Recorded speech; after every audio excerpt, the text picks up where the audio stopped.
Les éditions Sixtreed, avec l'aimable autorisation des éditions Presse de la Cité, présentent L'héritier du secret, de Christian Laborie, interprété par Nicolas Justamont.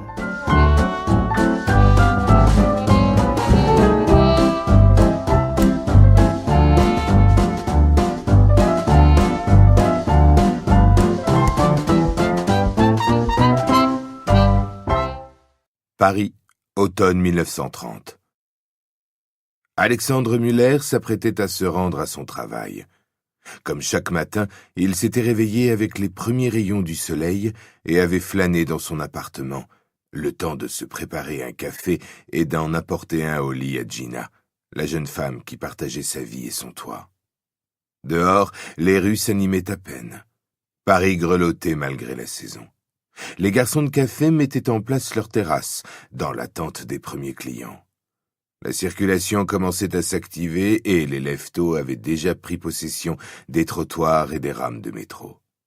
Alexandre aimait cette ambiance fébrile de la capitale au petit matin, quand soudain tout se remet en marche après quelques heures de léthargie nocturne.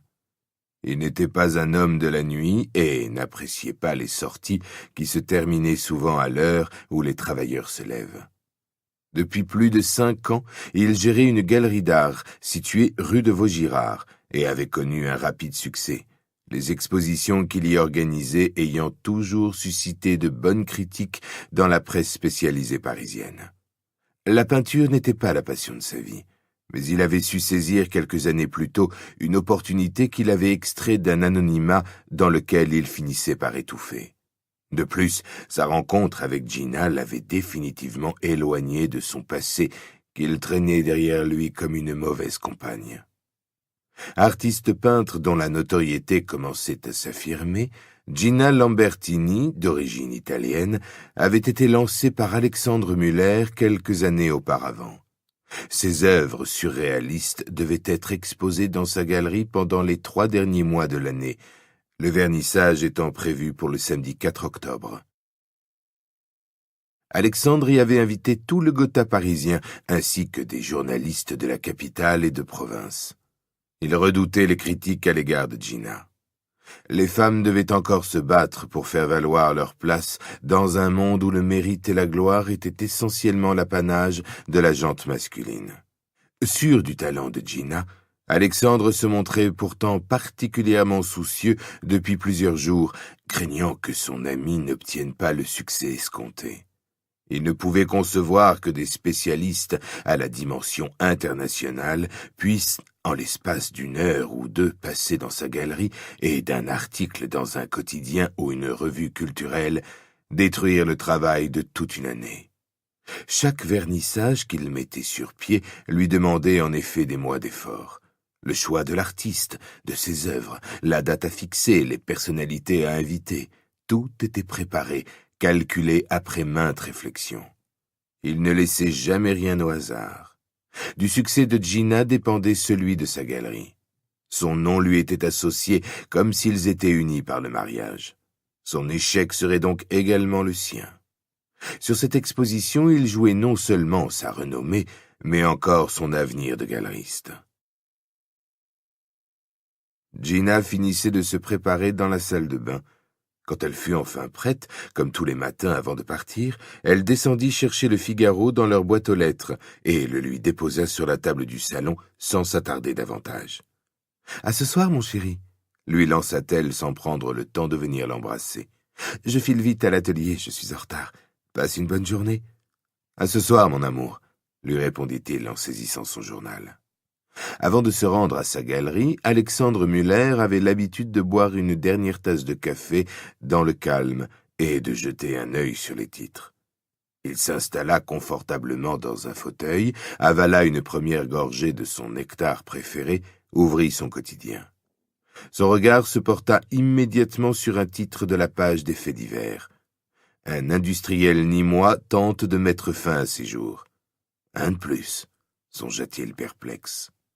Depuis que la crise économique sévissait dans l'Hexagone, le nombre de suicides parmi les hommes d'affaires malchanceux n'avait cessé d'augmenter. On ne comptait plus les faillites, les dépôts de bilan dans tous les secteurs d'activité. Les patrons d'entreprise, les banquiers, mais aussi les gros exploitants agricoles avaient vu leurs biens se fragiliser rapidement, alors que d'aucuns avaient certifié de manière péremptoire que le pays échapperait au terrible fléau venu d'Amérique l'année précédente. Alexandre allait tourner la page quand son attention fut attirée par la photo et le nom du malheureux suicidaire, Jean-Christophe Rochefort. Il écarquilla les yeux, puis demeura sans réaction. Sa compagne rentra à l'appartement plus tôt que prévu, vers 15 heures. Elle venait d'achever la dernière toile qu'elle avait l'intention d'exposer. Quand elle introduisit sa clé dans la serrure, elle trouva bizarre que la porte d'entrée ne soit pas fermée à double tour. Elle pensa qu'Alexandre avait dû, par mégarde, la claquer simplement derrière lui. Aussi fut-elle surprise de le découvrir assis dans le salon, à la même place que lors de son départ. « Que fais-tu là? Tu n'es pas allé à la galerie ?»« Non. Et toi, d'où viens-tu ?»« Voyons, tu sais bien d'où je viens. »« Non, je t'assure, je l'ignore. »« Tu te moques de moi, Alex. »« D'où viens-tu ?»« Si c'est une plaisanterie, elle n'est pas drôle. Je viens de l'atelier. J'y vais tous les jours, enfin. Qu'est-ce que tu as ?» Gina trouvait l'attitude d'Alexandre étrange. « Tu te sens bien ?»« Oui, très bien.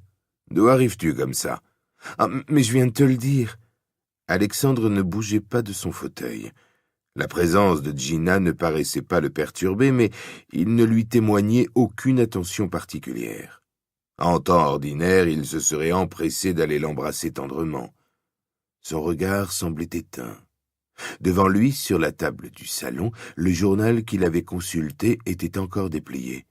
« Est-ce que j'ai mangé ?» demanda-t-il, tandis que Gina venait de disparaître dans la cuisine. « Je ne sais pas. En tout cas, il n'y a pas d'assiette sale sur la table. En revanche, tu as bu ton café. La tasse est dans l'évier. »« Ah bon? Tu ne t'en souviens pas ?»« Non.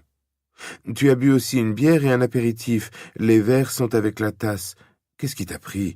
Ce n'est pas dans tes habitudes de boire de l'alcool seul et à midi. Tu as eu une visite? »« Non, pas que je sache. »« Pas que tu saches? De ça non plus, tu ne te souviens pas? Voyons, chérie, qu'est-ce qu'il y a? C'est une plaisanterie ou bien tu dérailles complètement? C'est l'alcool qui te rend comme ça? Dis-moi, est-ce que j'ai mangé? » À répéter sans cesse les mêmes questions, Gina comprit qu'Alexandre ne plaisantait pas. Son esprit semblait troublé.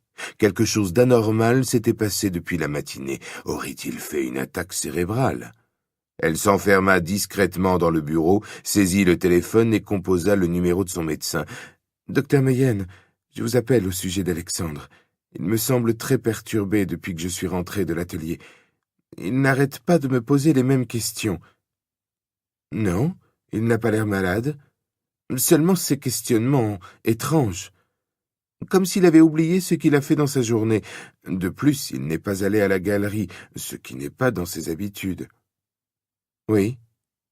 Attendez, je vais lui demander. » Gina déposa le combiné, se rendit à nouveau dans le salon. Alexandre n'avait pas bougé. « Dis-moi, chérie, quel jour on est aujourd'hui ?»« Je ne sais pas. Pourquoi ? » « Tu ne connais pas la date d'aujourd'hui ?»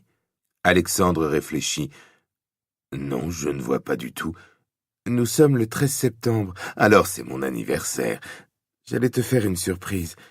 Tu peux me rappeler le jour exact où tu es né ?» Alexandre se troubla, tenta d'esquiver. « Pourquoi me demandes-tu cela ?»« Pour rien, comme ça. Alors, dis-moi. » « Tu sais très bien que je suis né le 13 septembre 1899. Pourquoi cette question ?»« Oh, ce n'est pas grave. Pardonne-moi. » Alexandre ne releva pas l'inquiétude de Gina à son égard. Celle-ci repartit dans le bureau, reprit le téléphone. « Allô, docteur ? Oui, il se souvient bien de sa date de naissance. En revanche, il n'a pas pu me donner celle d'aujourd'hui. »« Que je vous l'amène pour que vous l'examiniez ? Tout de suite ? D'accord. Le temps de lui demander de s'apprêter et d'arriver chez vous. » Gina retourna auprès d'Alexandre et, sans le brusquer, lui proposa « Lève-toi de ton fauteuil, chérie. Habille-toi. »« Pour aller où ? » ?»« Voir le médecin. »« Le médecin ? C'est ça ta surprise ? Écoute-moi, fais ce que je te dis. » Alexandre obéit docilement. Il se chaussa, enfila une veste et un imperméable en bougonnant. « Je ne suis pas malade quand même, je vais bien. Qu'est-ce qui te prend ?» Il suivit Gina sans marquer d'opposition. Sur le trottoir, juste en face de chez eux, elle héla un taxi. « 15 rue de Vaugirard », annonça-t-elle au chauffeur. « Chez le docteur Mayenne. » Alexandre monta à l'arrière du véhicule sans se faire prier. « Je ne suis pas malade », ne cessait-il de répéter.